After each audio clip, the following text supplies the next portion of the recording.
de racismo, indigenismo y demás, pero va a vivirse a una de las zonas más, si vale el término, eh, caras o culitos blancos que hay en la ciudad. Eh, ya en ese sentido, los que utilizan este discurso del sobre el racismo y demás son las personas menos oprimidas, ¿no? Que se sienten oprimidas. Es como cuando muchos defensores de Cuba hablan de Cuba, pero nunca han vivido en Cuba. Y mucha gente que se ha escapado de Cuba habla mal de ese régimen porque lo ha vivido en carne propia, pero la gente que defiende ese tipo de regímenes desde desde sus mansiones, podríamos decir, como García Linera, eh, mencionan que no saben de lo que están hablando, por más que hayas vivido allí. Segundo punto, en esa entrevista, como un secreto a voces, creo que las casas por, por la zona norte y lugares comerciales donde viven muchos indígenas, entre comillas, o cholos,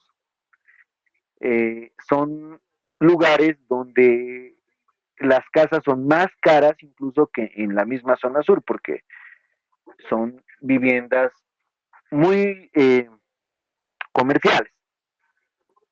Bueno, yéndonos, se, siguiente, yéndonos a lo que decía Juan Manuel, en lo que el texto él expone sobre el racismo como un sistema que es algo racionalizado, ¿no? Va en lo emocional, va no solamente en lo emocional, y creo que persiste en la cultura nacional. Vámonos un poco más atrás, vámonos al año 2002, cuando se fue Gonzalo Sánchez de Lozada. El racismo que había era el tipo de corbata. Los que pueden revisar en noticias o los que hemos vivido básicamente esa etapa, veíamos que en la Plaza Murillo un tipo con corbata y los alrededores le obligaban a quitarse la corbata, diciendo que es cara, que es jailón y demás cosas despectivas. En ese, en ese sentido, vamos a entender que el racismo puede venir de cualquier lado. En este caso podríamos tomar un término popular que se está utilizando, el racismo a la inversa.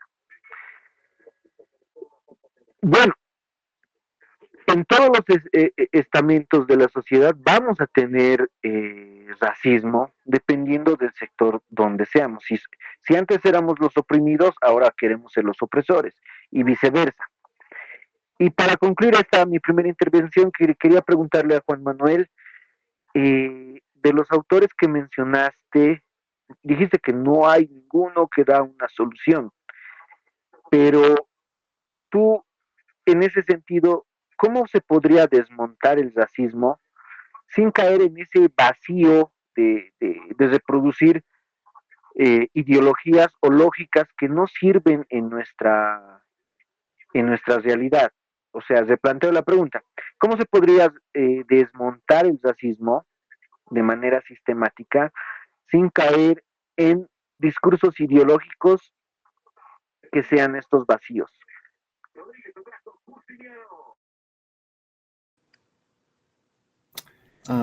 Bueno, antes de tocar, José, un tema, quisiera tal vez puntualizar algo de lo que el compañero previamente mencionaba sobre 2019.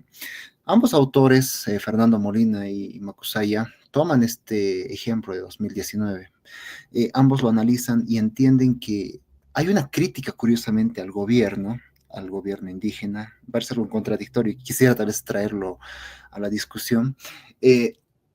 Todos entienden que el gobierno del MAS ha sido un gobierno con tintes indígenas, pero los critican desde la socialdemocracia, mayormente se podría entender que desde la socialdemocracia, y al mismo tiempo, cuando ocurre el 2019, entienden que ha habido un acto de racismo. Entonces, me parece una contradicción interesante, dado que ambos autores se enfocan prácticamente en decir que el gobierno del MAS no ha logrado solventar todos los problemas del racismo, pero el 2019 y la caída del MAS también ejemplifica un eje del racismo. Ponía un ejemplo, por ejemplo, ponía un ejemplo con las consignas no te avergüences de ser indio, avergüénzate de ser masista o consignas de ese tipo, mayormente que proliferaban en esa época. Entonces yo simplemente tal vez pregunto a los compañeros, ¿realmente ustedes creen que el 2019 ha sido un ejemplo de racismo? Porque también ha estado el caso polémico de Áñez cuando menciona que aquellos revoltosos de la época, los subversivos, eran salvajes y este concepto prácticamente ha sido básicamente condenatorio para aquella gestión. Entonces, me parece interesante, por ejemplo, esa contradicción que va a haber en este.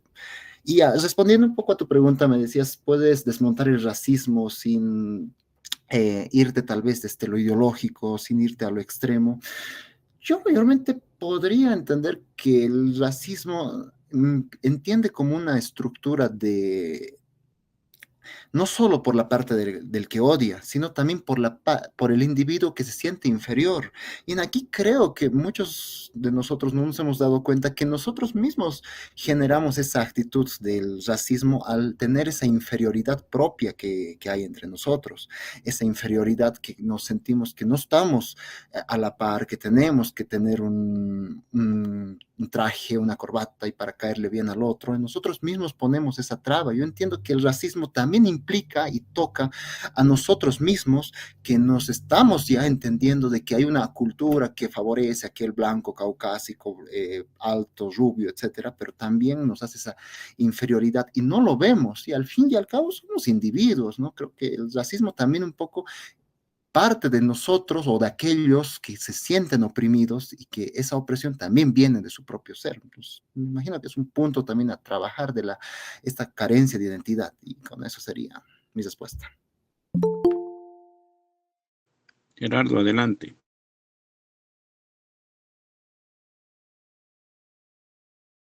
Aló, sí, ¿qué tal? Buenas noches, compañeros. Bueno, sí, sé que los temas de coyuntura nos tientan a ejemplificar el tema de hoy. Em, a ver, voy a empezar rescatando lo que Anatoly mencionó hace 2 sesiones como más o menos un antecedente de lo que sería esta forma de estratificar socialmente en grupos humanos. Justamente desde los hindús es que se utiliza el término casta, que en sánscrito significa varna, que literalmente significa color, y se ha ido usando esta estratificación social para justamente eso, ¿no? Clasificar piramidalmente a la sociedad, ¿no? Estando en la base las personas más, o sea, el grupo más numeroso, pero con menos, digamos, derechos.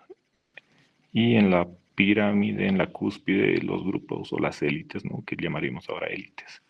Entonces, creo que el tema del racismo se va a reafirmar a sí mismo en la medida en la que las sociedades se estratifiquen, ¿no? Es decir, como bien empezaba Juan Manuel el artículo que nos envió, no es un tema de odio, es un tema totalmente eh, relacionado con el uso de la razón y su instrumentalización, debido a que, bueno, justamente viniendo un poco más hacia nuestros tiempos, hacia la ilustración, eh, todos sabemos que Immanuel Kant es uno de los grandes filósofos de la ilustración.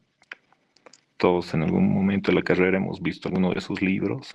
Los más conocidos son la trilogía de críticas que hace, La razón pura, La razón práctica y Del juicio o discernimiento.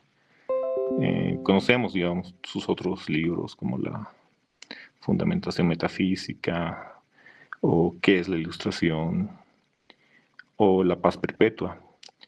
Pero justamente ahora en una materia me toca investigar más sobre él y he encontrado que tiene un libro que se llama Antropología desde un punto de vista pragmático, donde justamente desarrolla una cierta noción del racismo, ¿no? O sea, él clasifica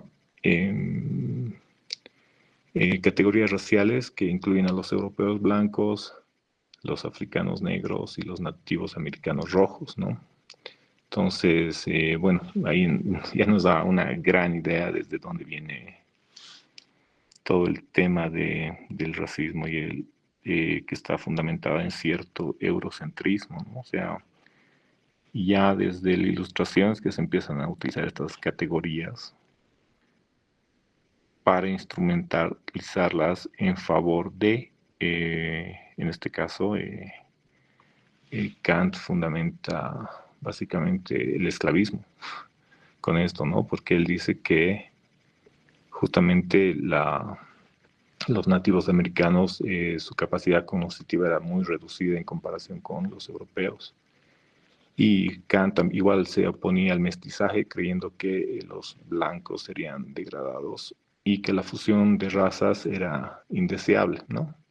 Ya que no todas las razas adoptan la moral y las costumbres europeas. Entonces eso ya nos va dando una idea de que justamente, si bien en la antigüedad, con el tema de las castas, en la cultura hindú existía una segregación, una estratificación social, es en la Ilustración justamente donde se la aprovecha instrumentalmente para fundamentar eh, bueno, muchos temas que les fueron útiles a los europeos, ¿no? Para justamente mantener esta estructura piramidal de quiénes están arriba, quiénes son la élite, quiénes son los que deben obedecer, quiénes los que deben servir a los que están en la pirámide o en la cúspide de esta pirámide. Entonces, está muy bien lo que dice Juan Manuel, que está fundamentada totalmente en un uso racional. Es un concepto que, si bien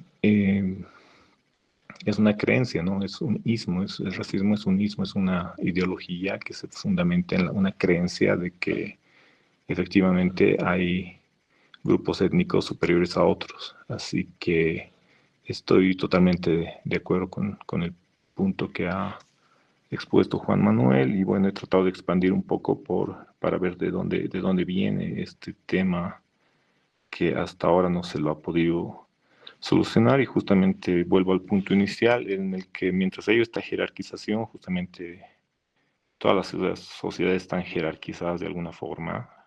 Mientras existe una jerarquización, van a haber estas diferencias, ¿no? Que es un tema igual, bueno, es un tema es un tema de igualdad, ¿no? Porque, bueno, el humano igual es un poco contradictorio con los temas que se han tocado en la Ilustración sobre el tema de la igualdad. Bueno, hay igualdad frente a Dios, la Iglesia se encarga de eso. Frente al Estado, que son las leyes, que también bueno, de eso se encarga el Estado, pero ante la naturaleza es donde no somos iguales. Así que mientras se pueda aprovechar esta última para la jerarquización, yo creo que va a continuar siendo una herramienta para la estratificación social, ya sea basada en raza o en clases o en castas. Bueno, esa era mi intervención. Gracias. Sí, gracias, Gerardo. Ya está mencionando, ¿no? Bastantes elementos. Adelante, Anatoly.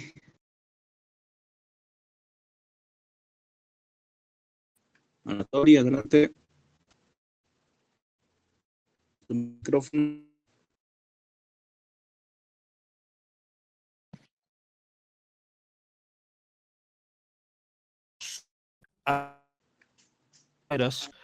Los pueblos originarios son los que han permeado todas el lenguaje, los modismos, las formas, incluso las palabras de la Aymara, del Quechua, se han trasladado al cotidiano hablar de grupos que no pertenecen a los grupos originarios. Esto lo destaco porque existe este trasvase de modos y maneras de ser que debe ser contrastado